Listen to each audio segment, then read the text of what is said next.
Hello, everyone, and welcome to the Dockery Docket podcast. There seems to be a civil war in the MAGA movement right now, and it's causing a lot of issues. We have prominent Republicans telling people to go out and vote for the Democratic Party. And today we are going to talk about the absolute purge that happened in some of these different primaries that happened a few weeks ago. Why and how the most expensive primary in history went down in Kentucky, and why tanking the season is one of the worst political strategies that I have ever heard of. Enjoy the episode.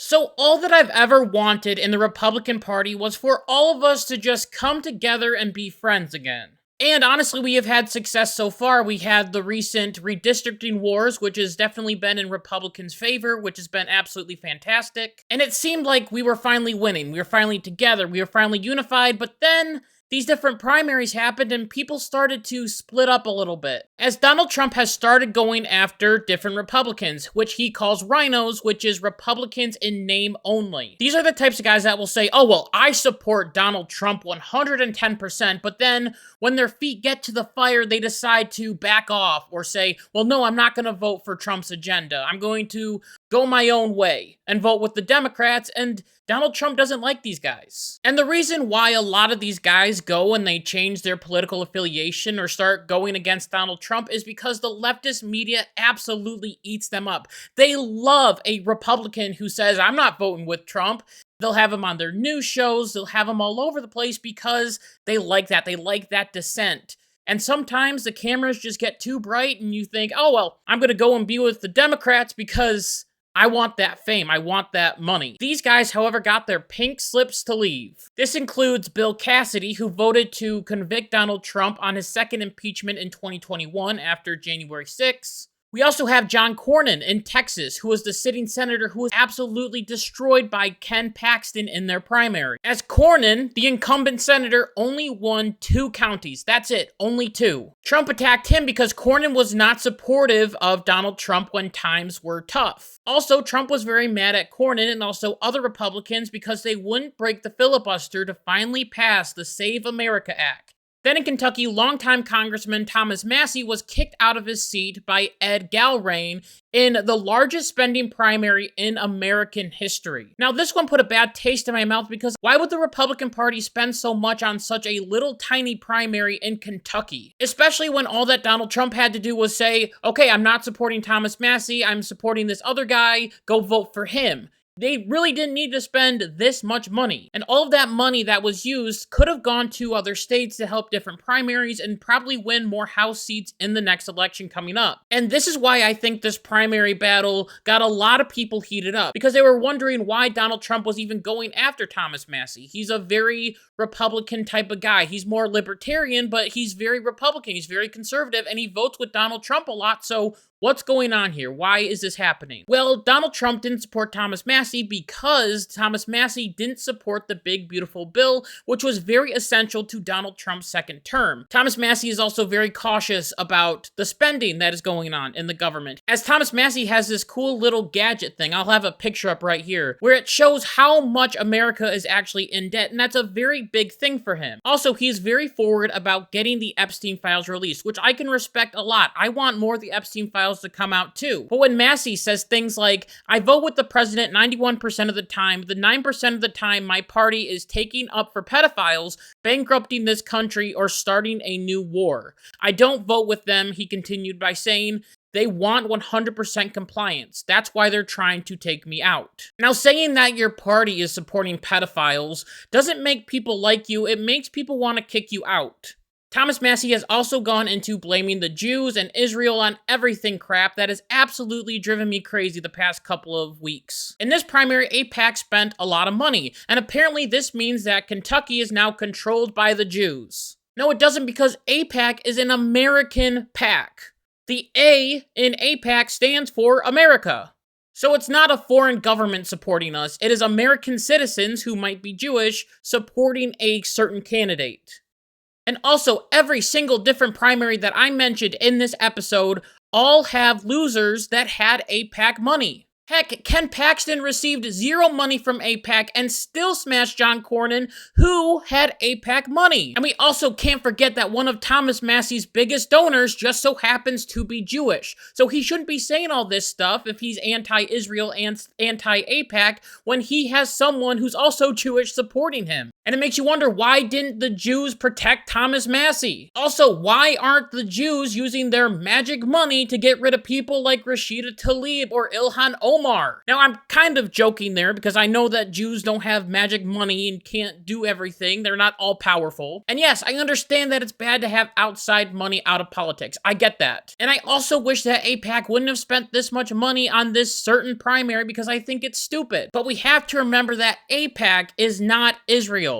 They are American Jews and American people supporting a certain candidate. Here is something controversial for you all that shouldn't be controversial. Maybe everything isn't the Jews' fault. Maybe everything isn't Israel's fault. What if, however, it is actually Thomas Massey whose own opinions got him in trouble and got him kicked out of his own seat? Just like all the other guys who lost their primary, it is their own actions that got them kicked out, not the Jews, not Israel. It was the people voting and also Donald Trump's aggressive grip on the party.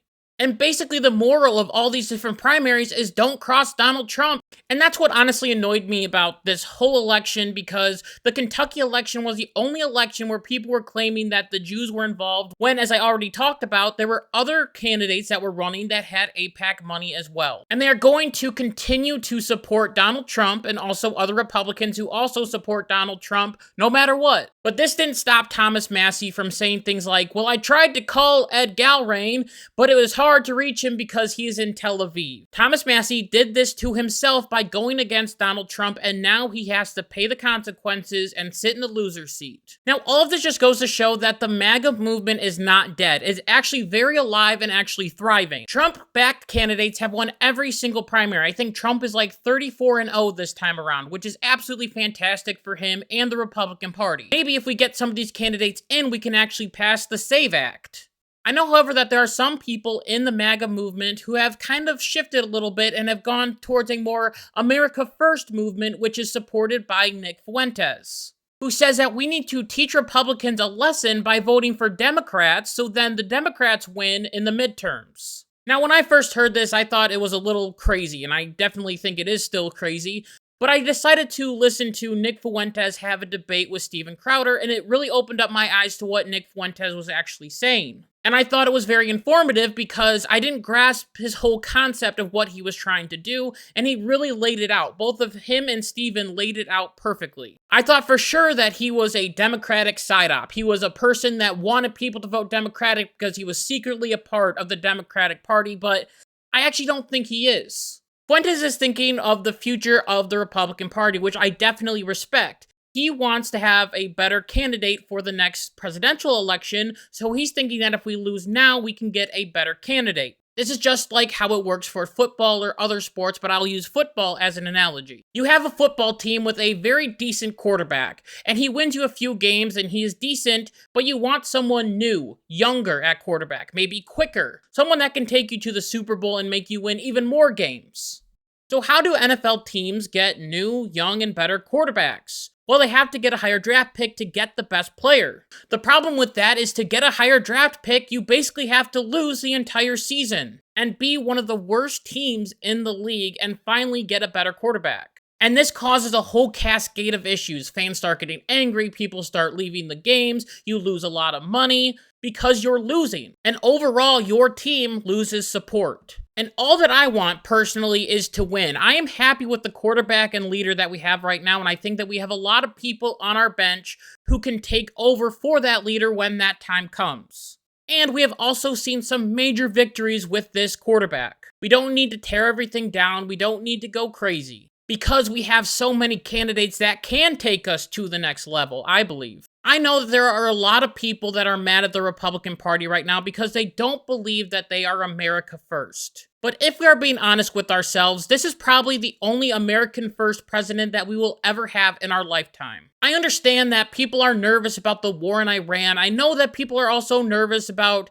Donald Trump taking orders from Israel. I get it. I really do. But I would much rather have Donald Trump as my president right now than, say, a AOC or a Gavin Newsom, or insert literally any other Democratic president, and I would rather have Donald Trump as my guy. The other side we have seen is not America first at all. So why would we want to vote for someone who is not America first when you're trying to make the country America first? And honestly, right now we have to take what we can get with Donald Trump and hope that things get better. And with that, I just want to thank you so much for listening to this episode of the Dockery Docket. And until next time, like my mom always says, be good, be kind, be loving, goodbye.